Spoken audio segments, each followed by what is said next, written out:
우리가 살아가면서 꼭 부딪히는 과제가 있습니다. 바로 누군가를 설득하는 일입니다. 설득이라고 하면 흔히 상대를 이기거나 내 말대로 끌고 가는 것으로 생각하기 쉽습니다. 하지만 진짜 설득은 그와 다릅니다. 설득은 나의 힘으로 상대를 꺾는 것이 아니라 서로의 이해와 공감 속에서 마음을 움직이는 과정입니다. 마치 씨앗이 흙 속에서 물과 햇살을 만나 싹을 틔우듯 사람의 마음도 존중과 진심을 만나야 움직입니다. 누군가는 이렇게 말했습니다. 사람을 움직이는 사람은 힘으로가 아니라 마음으로 움직인다. 그렇습니다.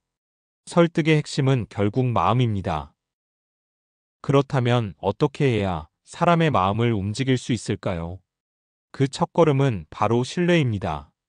신뢰 없는 설득은 모래 위에 세운 집과도 같지요.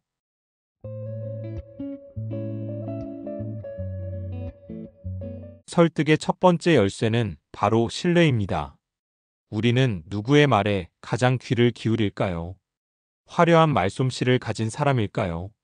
아니면 언제나 믿을 수 있는 사람일까요? 결국 사람의 마음을 움직이는 힘은 화려한 언변보다도 저 사람의 말이라면 믿을 수 있다라는 확신에서 나옵니다. 옛말에 이런 말이 있습니다. 신뢰는 종이와 같아서 한번 구겨지면 다시 펴도 자국이 남는다.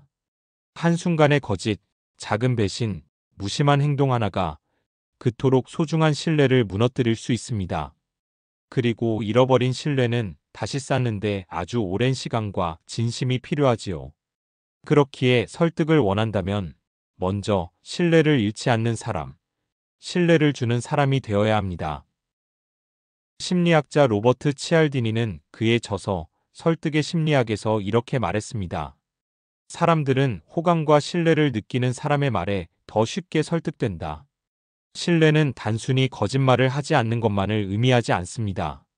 상대를 존중하고 약속을 지키고 말과 행동이 일치하는 모습에서 신뢰는 자라납니다. 한번 떠올려 보세요. 우리가 일상에서 설득당했던 순간들을요. 논리가 완벽했기 때문만은 아닐 겁니다.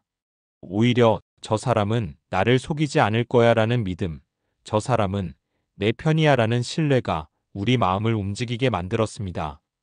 결국 신뢰가 없는 설득은 그저 강요일 뿐이고 신뢰가 바탕이 된 설득은 자연스레 동의와 공감을 이끌어냅니다. 그렇다면 신뢰를 어떻게 쌓을 수 있을까요? 작은 약속을 지키는 것, 상대의 이야기를 귀 기울여 들어주는 것, 말한 대로 행동하는 것, 그리고 솔직한 태도를 보이는 것입니다. 거창한 방법이 필요하지 않습니다. 오히려 작은 순간들의 반복이 신뢰를 만들어갑니다.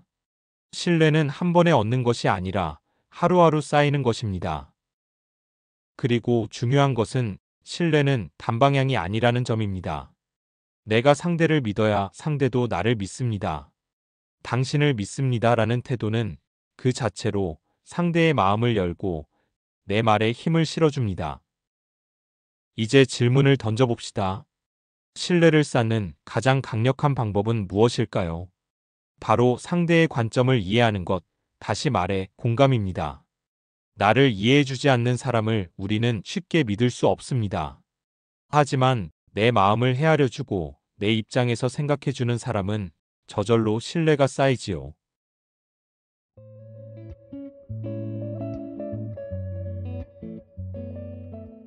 신뢰를 쌓았다면 그 다음은 상대방의 관점을 이해하는 것입니다. 다시 말해 공감이지요. 심리학자 칼 로저스는 이렇게 말했습니다. 누군가를 깊이 이해하는 것은 사랑하는 것과 다르지 않다. 이 말은 단순한 심리학적 설명이 아니라 인간관계의 본질을 꿰뚫는 진리입니다. 우리가 누군가를 진심으로 이해하려고 할 때 이미 우리는 그 사람을 존중하고 사랑하는 마음으로 바라보고 있는 것입니다. 공감은 설득의 시작입니다.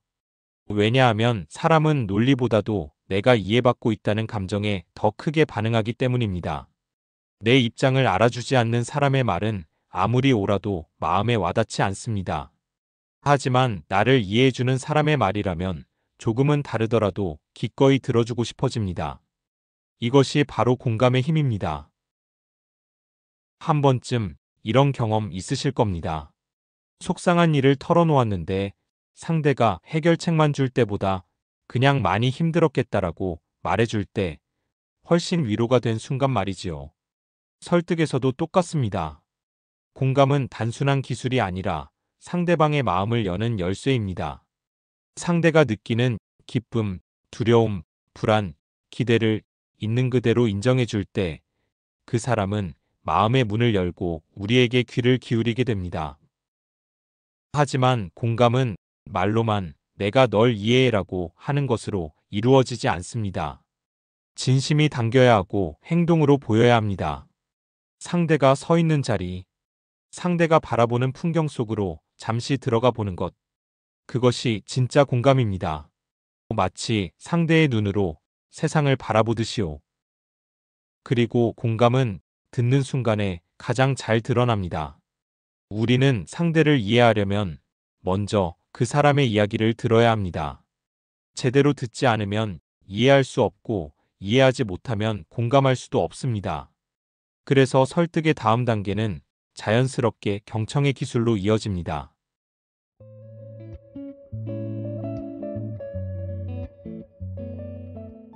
공감이 설득의 시작이라면 그 공감을 가장 잘 드러낼 수 있는 방법은 바로 경청입니다.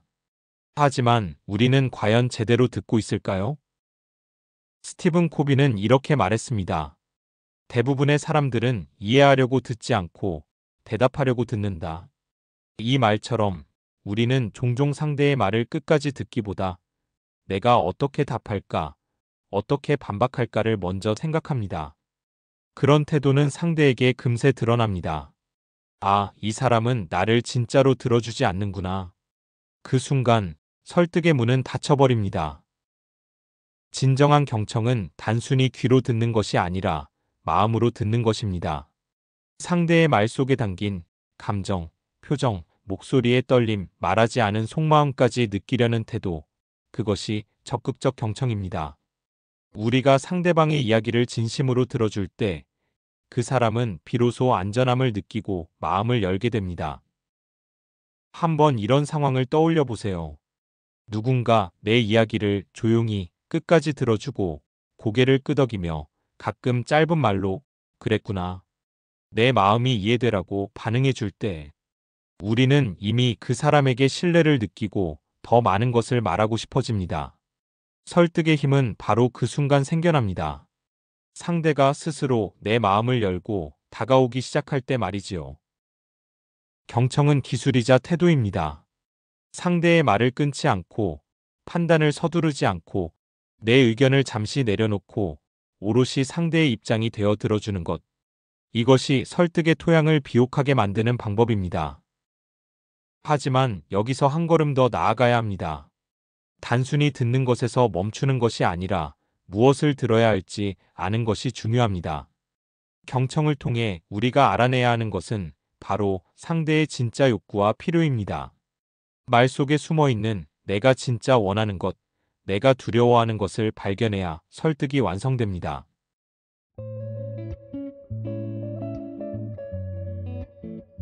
우리가 경청을 통해 상대의 마음을 열었다면 이제 들어야 할 것은 단순한 말의 표면이 아니라 그 이면에 담긴 욕구와 필요입니다. 사람은 누구나 자신의 욕구가 존중받을 때 마음을 열고 그 욕구가 채워질 때 설득됩니다. 심리학자 메슬로는 인간의 욕구를 5단계로 설명했습니다. 생리적 욕구, 안전의 욕구, 소속과 사랑의 욕구, 존중의 욕구, 그리고 자아 실현의 욕구. 사람들은 이 단계 중 어디에 있느냐에 따라 전혀 다른 방식으로 반응합니다. 예를 들어 당장 생계가 불안한 사람에게는 미래의 이상적인 비전보다 오늘을 지켜줄 안전망이 더 설득력 있게 다가옵니다. 반대로 기본적인 삶이 안정된 사람에게는 성취와 성장을 보여주는 메시지가 더 마음을 움직이지요. 여기서 중요한 것은 설득은 논리 싸움이 아니라 욕구를 채워주는 과정이라는 점입니다. 우리가 아무리 멋진 논리와 근거를 내세워도 상대의 필요와 맞지 않으면 공허한 메아리로 끝날 뿐입니다. 하지만 그 사람의 마음 깊은 곳에서 원하는 것을 정확히 짚어낸다면 단 한마디의 짧은 말로도 큰 힘을 발휘할 수 있습니다. 한 예를 들어볼까요? 아이에게 공부하라고 말할 때 단순히 해야 하니까 해라고 하는 것은 효과가 없습니다. 하지만 아이가 원하는 건 인정받고 싶다는 욕구라면 내가 노력하는 모습이 참 자랑스러워라는 말이 훨씬 큰 동기를 줍니다. 상대의 욕구를 이해하지 못하면 설득은 강요가 되지만 욕구를 제대로 파악하면 설득은 자연스럽게 동기부여가 됩니다. 그러니 우리는 경청을 통해 귀로 듣는 것을 넘어서 마음으로 이 사람이 진짜로 원하는 게 무엇일까를 찾아내야 합니다. 상대가 불안해하는지, 소속감을 갈망하는지, 아니면 존중받고 싶은지 그 답을 찾는 순간 우리의 설득은 훨씬 더 깊은 울림을 줄 수 있습니다. 그런데 욕구를 알아냈다고 해도 또 하나 중요한 것이 있습니다. 아무리 상대의 욕구를 정확히 짚어도 그것을 복잡하게 말하면 오히려 마음을 닫게 됩니다. 상대의 필요를 파악했다면 이제는 그것을 명확하고 단순하게 전달해야 합니다. 복잡한 설명은 설득을 방해하고 단순한 메시지는 마음을 열게 하지요.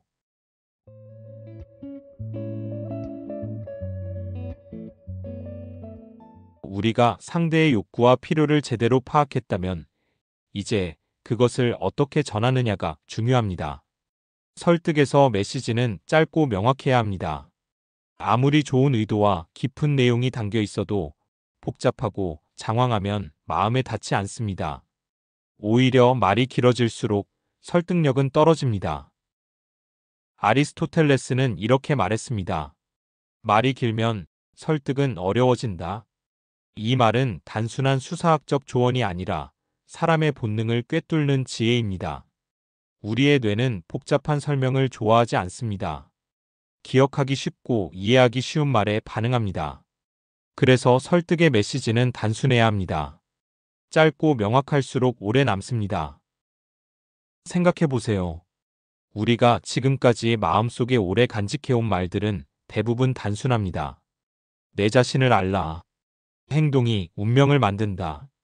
사랑은 답이다. 이처럼 수천 년을 넘어 전해지는 지혜는 언제나 단순하고 직관적이었습니다. 길고 복잡한 설명이 아니라 단 몇 마디로 사람들의 마음을 움직였던 것이지요. 설득에서도 마찬가지입니다. 상대의 욕구를 파악했다면 그 욕구를 채워줄 수 있다는 메시지를 가장 짧고 분명한 언어로 전해야 합니다.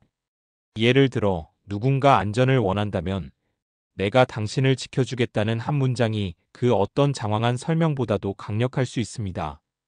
존중받고 싶은 사람에게는 당신은 소중하다라는 한마디가 가장 큰 설득이 됩니다. 그러나 단순한 메시지를 전달하는 것은 단순히 짧게 말하는 것과는 다릅니다. 핵심을 꿰뚫어야 합니다. 군더더기를 걷어내고 상대의 마음을 움직이는 중심만 남겨야 합니다. 이때 필요한 것이 바로 이야기, 즉 스토리입니다. 단순한 메시지는 이야기를 통해 생명력을 얻고 더 강력하게 전달됩니다. 그렇다면 왜 스토리텔링이 설득에서 그렇게 중요한 걸까요? 이제 사람의 마음을 움직이는 또 하나의 힘, 스토리텔링의 힘이 이어집니다.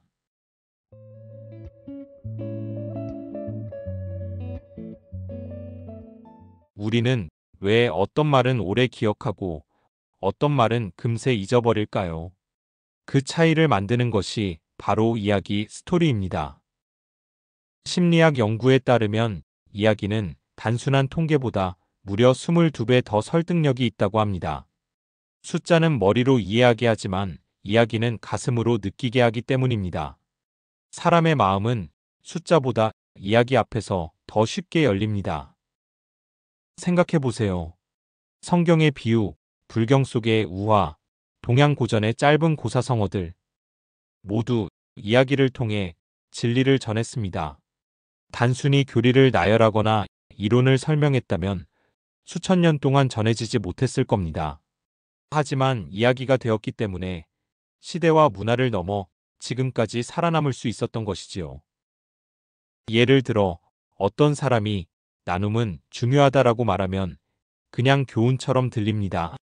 하지만 굶주린 사람에게 자신의 마지막 빵을 나누어 준 이의 이야기를 들으면 우리는 눈앞에 장면이 그려지고 그 마음이 느껴지면서 나도 그렇게 살아야겠다는 생각을 하게 됩니다. 이것이 바로 스토리의 힘입니다. 설득도 마찬가지입니다. 우리는 상대의 마음을 움직이고 싶을 때 단순한 논리보다 이야기를 들려주어야 합니다. 내 경험일 수도 있고 누군가의 사례일 수도 있습니다. 이야기는 상대를 방어적인 태도에서 벗어나게 만들고 무장해제시킵니다. 그리고 스스로 메시지를 깨닫게 하지요. 스토리텔링은 단순히 흥미를 끌기 위한 장치가 아닙니다. 그것은 감정과 연결되는 다리입니다. 우리는 이야기를 들을 때 주인공의 감정을 따라가며 마치 그 자리에 있는 것처럼 느낍니다. 바로 그 감정의 경험이 설득을 가능하게 만듭니다. 그래서 이야기를 잘 활용하는 설득은 언제나 감정을 자극합니다. 이야기는 감정을 움직이고 감정은 행동을 바꿉니다. 이제 우리는 설득의 또 다른 핵심 요소, 바로 감정을 자극하는 힘에 대해 살펴보겠습니다.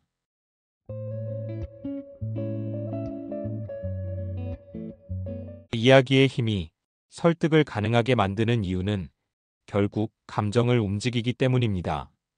데일 카네기는 이렇게 말했습니다. 이성은 결코 감정을 이길 수 없다. 우리는 종종 상대를 설득하려 할 때 논리와 근거를 앞세웁니다. 물론 그것도 필요합니다. 하지만 인간은 본질적으로 이성적인 존재라기보다 감정적인 존재입니다. 사람은 논리로 고개를 끄덕일 수는 있어도 감정이 움직이지 않으면 결코 발걸음을 옮기지 않습니다. 한번 생각해 보세요. 우리가 무언가를 선택할 때 정말 100% 이성적인 계산만으로 결정을 내릴까요? 자동차를 살 때, 집을 고를 때, 누군가를 사랑하게 될 때, 우리는 언제나 감정이 크게 작용합니다. 그리고 그 뒤에 이성이 따라와서 스스로에게 이게 옳은 선택이야 라고 설명을 붙이는 것이지요. 설득에서도 마찬가지입니다. 마음을 움직이려면 감정을 건드려야 합니다. 안전이 필요한 사람에게는 불안함 대신 안정감을 느끼게 해야 하고, 존중받고 싶은 사람에게는 자존심이 세워지도록 해야 합니다. 때로는 두려움이 행동을 이끌기도 하고, 때로는 희망이 미래를 향해 나아가게 만들기도 합니다. 우리가 설득에서 불러일으켜야 하는 것은 차가운 논리의 울림이 아니라 따뜻한 감정의 떨림입니다. 하지만 주의할 점도 있습니다. 감정을 자극한다고 해서 억지로 눈물을 짜내거나 지나치게 과장하는 것은 오히려 역효과를 부릅니다. 감정은 진심에서 흘러나올 때만 울림을 줍니다. 내 말에 진정성이 담겨 있을 때 상대방은 마음속 깊이 움직입니다. 그리고 감정을 움직이는 가장 좋은 방법 중 하나가 있습니다. 그것은 바로 나와 당신은 다르지 않다라는 메시지를 전달하는 것입니다. 나와 당신이 비슷하다고 느낄 때 사람들은 더욱 쉽게 감정적으로 연결됩니다. 우리는 자신과 닮은 사람에게 더 호감을 느끼고 더 신뢰하며 더 설득되기 쉽습니다. 이제 설득의 다음 단계로 넘어가 보겠습니다. 감정을 움직였다면 그것을 더욱 강력하게 만드는 방법, 바로 유사성과 동질감을 강조하는 힘을 함께 살펴보겠습니다.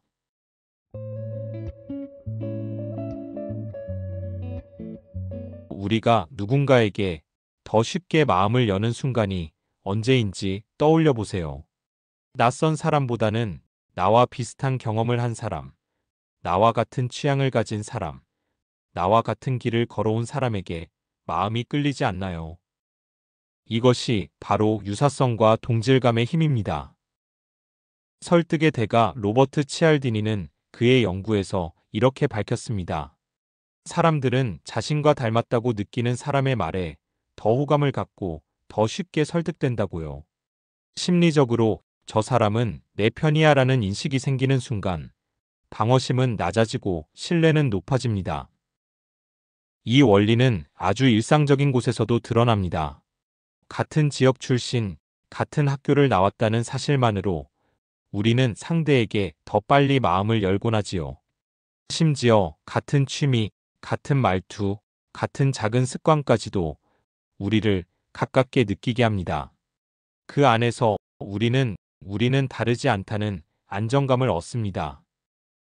그래서 설득을 원한다면 상대와 나 사이의 공통점을 찾아야 합니다. 그것은 생각보다 사소한 것일 수 있습니다. 날씨 이야기에서 시작된 공감, 자녀 이야기에서 만들어지는 동질감, 혹은 과거의 비슷한 경험을 나누는 순간, 이런 작은 공통점들이 마음의 거리를 단축시킵니다. 하지만 중요한 점은 이것이 단순한 전략으로만 사용되어서는 안 된다는 것입니다. 억지로 만들어낸 유사성은 금세 들통나고 오히려 신뢰를 해칩니다. 진심 어린 태도로 내가 정말로 상대와 닮은 부분을 발견하고 인정할 때 그것이 설득의 힘으로 변합니다. 그리고 여기서 한 가지 더 생각해 봐야 할 것이 있습니다. 사람들은 나와 닮은 사람에게 호감을 느낄 뿐만 아니라 그 사람이 일관성 있는 모습을 보여줄 때 더 깊이 신뢰하게 됩니다. 닮았다는 이유로 마음을 연 순간 우리는 상대가 과연 말과 행동이 일치하는 사람인지 주목하게 되지요. 그래서 설득의 다음 단계는 자연스럽게 일관성 보여주기로 이어집니다. 이제 우리는 어떻게 일관된 태도가 설득의 힘을 배가시키는지 알아보겠습니다.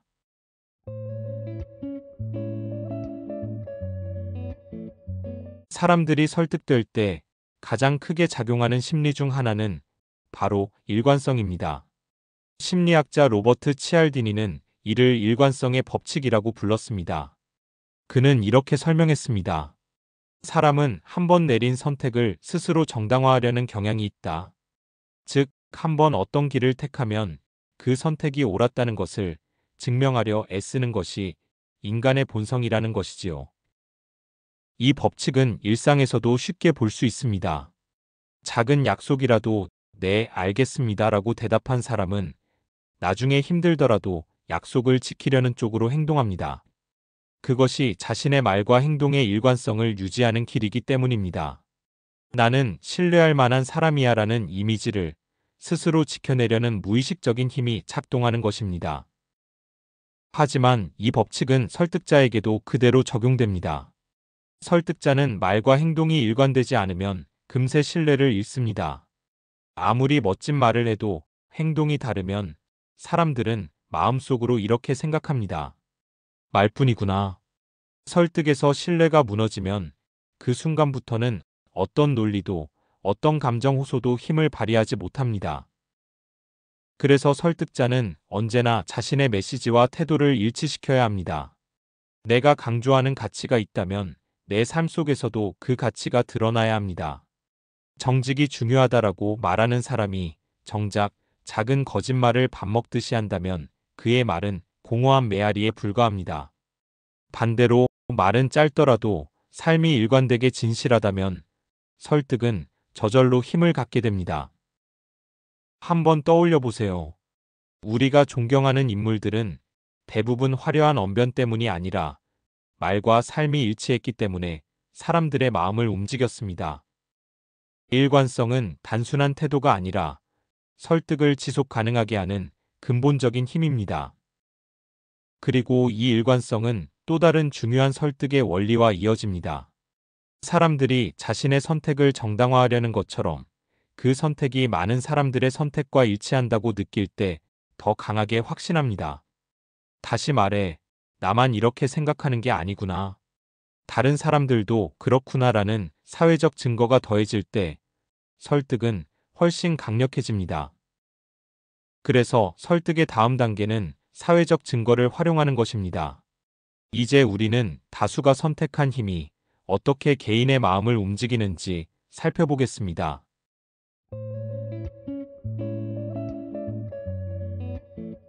우리는 선택의 기로에 서 있을 때 종종 불안함을 느낍니다. 내가 이 길을 가는 게 맞을까? 이 결정이 과연 옳은 걸까? 그럴 때 우리 마음을 편안하게 해주는 것이 있습니다. 바로 다른 사람들도 같은 선택을 했다는 사실입니다. 심리학에서는 이를 사회적 증거라고 부릅니다. 많은 사람들이 이미 선택했다는 사실만으로도 사람들은 안도감을 얻습니다. 왜냐하면 우리는 무언가를 선택할 때 본능적으로 위험을 피하고 싶어 하기 때문입니다. 수많은 사람들이 걸어간 길이라면 그 길이 안전하다고 느끼는 것이죠. 이 원리는 아주 오래전부터 인간 사회에 존재해 왔습니다.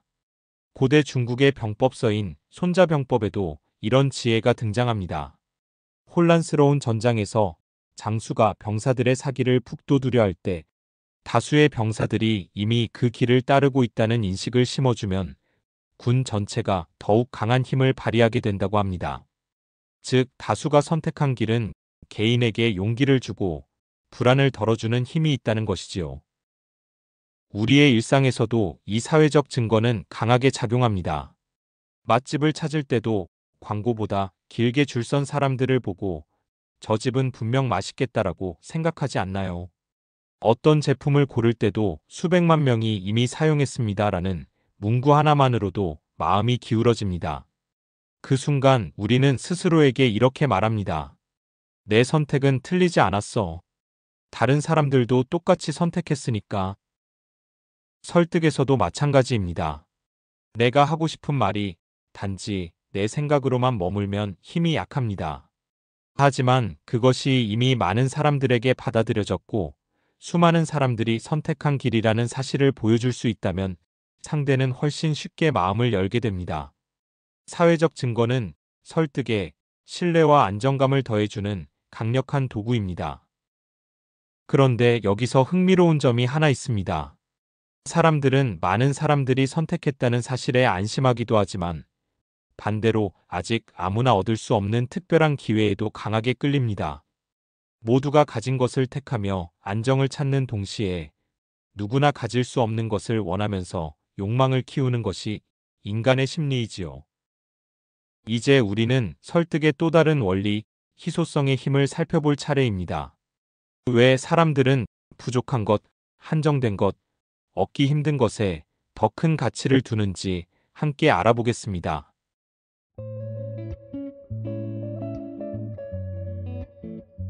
우리는 참 이상한 존재입니다. 어떤 물건이 흔할 때는 그 가치를 잘 느끼지 못하다가 막상 그것이 사라지려 한다는 신호가 오면 갑자기 간절해집니다. 이 심리의 비밀을 로버트 치알디니는 희소성의 원리라고 불렀습니다. 그는 이렇게 말했지요. 희소성은 가치 인식을 극대화한다. 한정판, 마지막 기회, 품절 임박. 이런 말들이 왜 우리 마음을 흔드는 걸까요? 그것은 단순한 마케팅 전략을 넘어 인간 본성 깊숙이 자리한 심리 때문입니다. 우리는 무언가가 영원히 내 곁에 있지 않을 수 있다고 느낄 때 그것을 훨씬 더 소중하게 여기게 됩니다. 한번 떠올려 보세요. 언제나 곁에 있을 것만 같던 사람이 먼 곳으로 떠날 때 그제서야 내가 얼마나 소중한 존재를 당연하게 여겨왔구나 하고 깨닫게 되지 않나요? 흔하디흔한 일상조차도 그것이 더 이상 반복되지 않을 거라 느끼는 순간 눈부신 가치로 다가옵니다. 이것이 바로 희소성의 힘입니다. 설득에서도 이 원리는 크게 작용합니다. 이 기회는 지금 아니면 얻을 수 없습니다. 오늘만 드리는 특별한 혜택입니다. 이런 메시지들이 사람을 움직이는 이유는 단순히 유혹적이어서가 아니라 놓쳤을 때의 상실감을 크게 느끼기 때문입니다. 인간은 얻는 기쁨보다 잃는 고통에 훨씬 더 민감하게 반응합니다. 그래서 잃어버릴 수도 있다는 프레이밍은 상대의 마음을 단숨에 움직이는 강력한 무기가 됩니다. 그러나 중요한 점이 있습니다. 희소성은 상대를 몰아붙이는 도구가 되어서는 안 됩니다. 억지로 선택을 강요하거나 불안만을 자극한다면 설득은 순간적인 효과는 있을지 몰라도 오래가지 못합니다. 진정한 설득은 두려움이 아니라 존중 속에서 이루어져야 합니다. 그래서 우리는 희소성을 강조할 때도 상대의 자존감을 해치지 않도록 조심해야 합니다. 당신은 이 기회를 얻을 자격이 있다. 이 가치는 당신이 충분히 누릴 만하다. 이런 메시지를 함께 전해야 하는 이유가 바로 여기에 있습니다. 이제 설득의 다음 단계는 상대의 자존감을 존중하는 것으로 이어집니다. 희소성이 마음을 움직였다면 그 마음을 지켜주는 힘은 바로 존중입니다. 우리는 어떻게 상대의 자존심을 세워주며 설득할 수 있을까요? 그 이야기를 이어가 보겠습니다.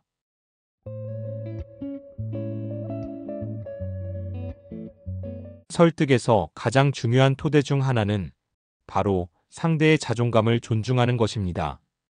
공자는 이렇게 말했습니다. 상대가 원하지 않는 것을 억지로 하게 하지 말라. 이 말은 단순히 강요하지 말라는 차원을 넘어 설득의 본질을 꿰뚫고 있습니다. 우리는 누군가에게 의견을 전달할 때 종종 상대를 내 생각대로 움직이려는 욕심을 품습니다. 그러나 설득이란 힘으로 상대를 끌고 가는 것이 아닙니다. 상대가 스스로 움직일 수 있도록 길을 열어주는 것입니다. 그 출발점이 바로 존중입니다. 자존감은 누구에게나 가장 소중한 마음의 기둥입니다. 설령 작은 부탁이라 하더라도 그 과정에서 존중받지 못한다고 느낀다면 상대는 즉시 마음의 문을 닫습니다. 반대로 내 생각과 다르더라도 당신의 의견을 존중합니다라는 태도가 느껴질 때 사람들은 마음을 열고 대화를 이어갈 용기를 냅니다. 결국 존중은 설득의 문을 열어주는 열쇠와 같습니다. 한번 떠올려 보세요. 우리가 누군가에게 설득당하고 싶을 때는 언제인가요? 강압적으로 몰아붙이는 사람이 아니라 내 의견을 끝까지 들어주고 내 가치를 인정해주는 사람입니다. 설득은 상대를 꺾는 기술이 아니라 상대의 자존심을 세워주는 기술입니다. 내가 옳다는 것을 증명하는 과정이 아니라 상대가 옳다고 느끼게 해주는 과정인 것이지요. 이 존중은 단순히 말로만 표현되는 것이 아닙니다. 상대의 눈을 바라보는 태도, 대화를 나눌 때의 목소리 톤, 의견을 다룰 때 사용하는 단어들 속에서 드러납니다. 당신도 중요한 존재다. 당신의 생각은 존중받을 가치가 있다. 이 메시지가 자연스럽게 스며들어야 진정한 설득이 이루어집니다. 그러나 존중만으로는 설득이 완성되지 않습니다. 상대의 자존감을 세워주었다면 이제는 그 존중 위에 튼튼한 다리를 놓아야 합니다. 그 다리가 바로 논리적 근거입니다.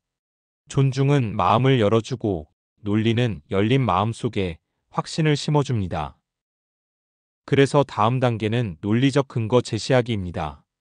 감정과 존중이 설득의 토대를 마련했다면 이제는 이성을 설득할 차례입니다. 우리는 어떻게 상대에게 명확하고 설득력 있는 논리를 전달할 수 있을까요? 그 이야기를 이어가겠습니다.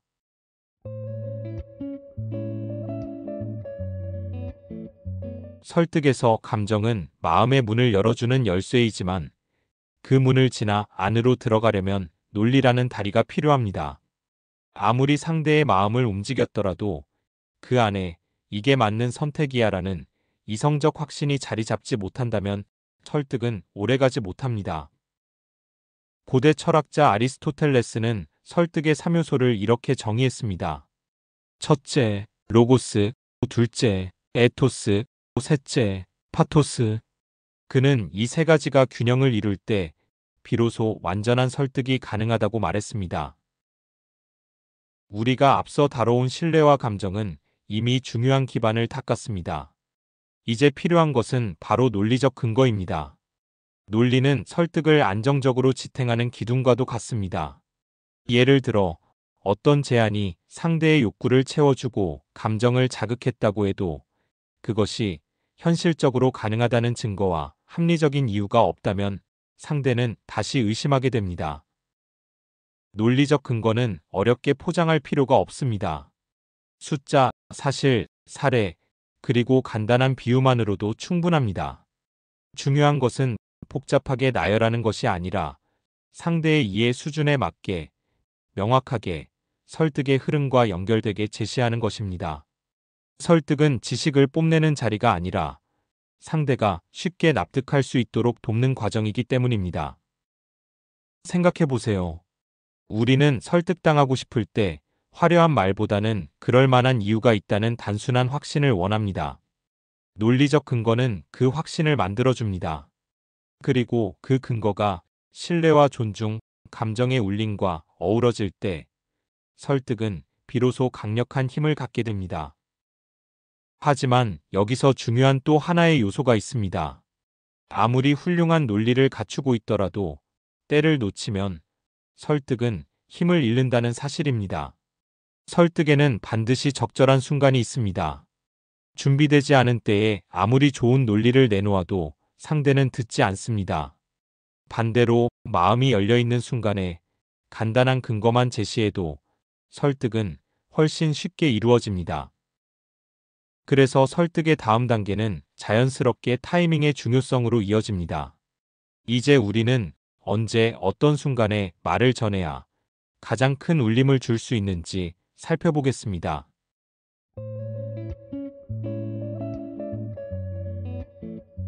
설득에서 우리가 종종 간과하는 요소가 있습니다. 바로 언제 말하느냐 하는 문제입니다. 성경 전도서, 즉 에클레시아스에는 이런 구절이 있습니다.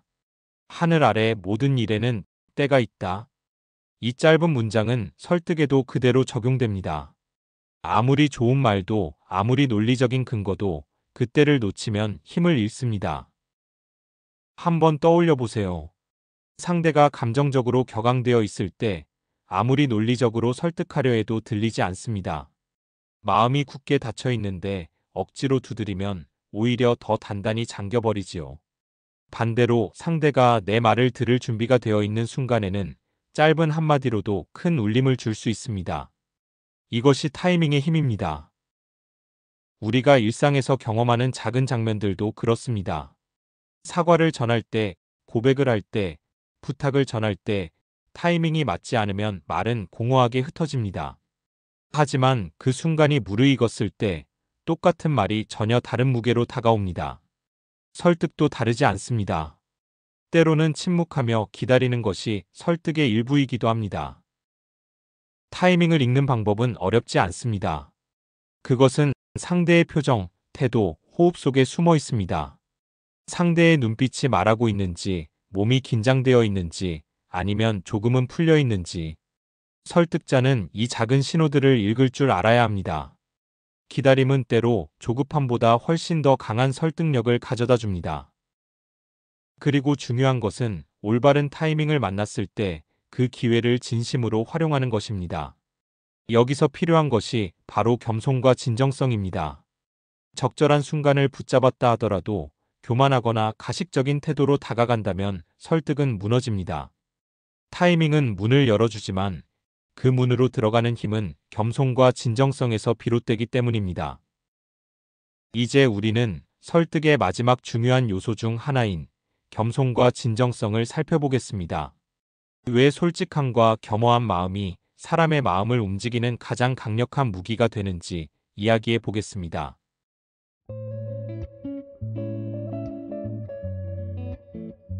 설득에서 마지막으로 우리가 꼭 기억해야 할 덕목은 겸손과 진정성입니다. 노자는 이렇게 말했습니다. 강한 것은 부드러운 것에 제압된다. 이 말은 단순히 물리적인 힘의 차이를 말하는 것이 아닙니다. 사람의 마음을 움직이는 힘은 거칠고 강한 말이 아니라 오히려 부드럽고 겸손한 태도에서 나온다는 뜻입니다. 우리는 흔히 설득을 내가 이기는 것이라고 생각하기 쉽습니다. 상대를 꺾고 내 논리가 옳다는 걸 증명하고 결국 내 말대로 하게 만드는 것. 하지만 그런 방식은 오래가지 못합니다. 잠시 고개를 끄덕일 수는 있어도 마음 깊은 곳에서는 반발심이 자라납니다. 반대로 겸손하게 다가갈 때 설득은 힘을 얻습니다. 나는 완벽하지 않다. 하지만 내 진심을 전하고 싶다. 이 태도에서 나오는 말은 상대에게 방어막을 치우게 만듭니다. 왜냐하면 사람은 진실한 마음 앞에서는 굳게 닫혔던 문을 열기 마련이기 때문입니다. 겸손은 단지 몸을 낮추는 것이 아닙니다. 그것은 상대를 높여주는 태도입니다. 당신의 생각도 중요합니다. 당신의 선택을 존중합니다. 이 메시지를 담아 전할 때 설득은 강요가 아니라 동행이 됩니다. 그리고 이 겸손함을 뒷받침하는 것이 바로 진정성입니다. 진정성은 꾸며낼 수 없습니다. 억지로 진심인 척하는 말은 금세 드러납니다. 하지만 진정한 마음에서 우러나오는 한마디는 수많은 논리와 기교를 뛰어넘습니다. 우리는 모두 누군가의 말에서 이 사람은 나를 이용하려는 걸까? 아니면 진심으로 도우려는 걸까라는 뉘앙스를 감지할 수 있습니다. 그만큼 진정성은 설득의 최종 열쇠와도 같은 것입니다. 생각해 보세요. 우리가 지금껏 설득당했던 순간들을, 결국 우리 마음을 움직였던 건 화려한 언변도 복잡한 논리도 아닌 겸손하면서도 진심 어린 한마디였을 가능성이 크지 않나요? 설득은 결국 힘의 싸움이 아니라 마음의 만남입니다. 겸손은 그 마음을 여는 열쇠이고 진정성은 그 마음을 지켜주는 빛입니다. 이 두 가지가 함께할 때 설득은 상대를 억지로 끌고 가는 것이 아니라 함께 같은 길을 걷게 하는 동행이 됩니다.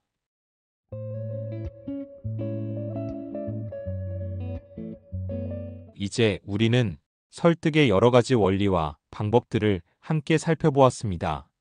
신뢰를 세우고, 공감하고, 경청하고, 논리를 세우고, 또 적절한 순간을 기다리며 진심으로 다가가는 과정들.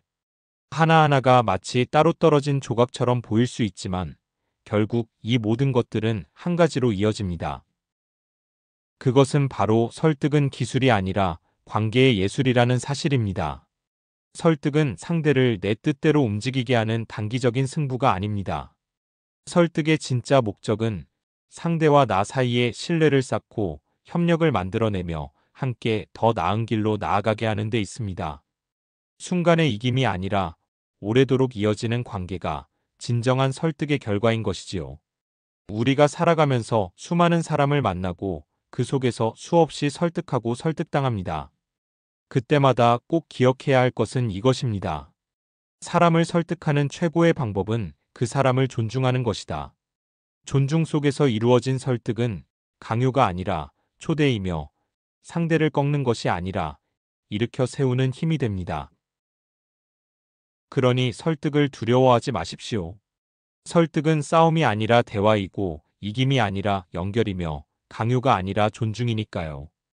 그리고 그 속에서 우리는 단순히 상대를 설득하는 것을 넘어 서로의 삶을 더 풍성하게 만들어갈 수 있을 것입니다.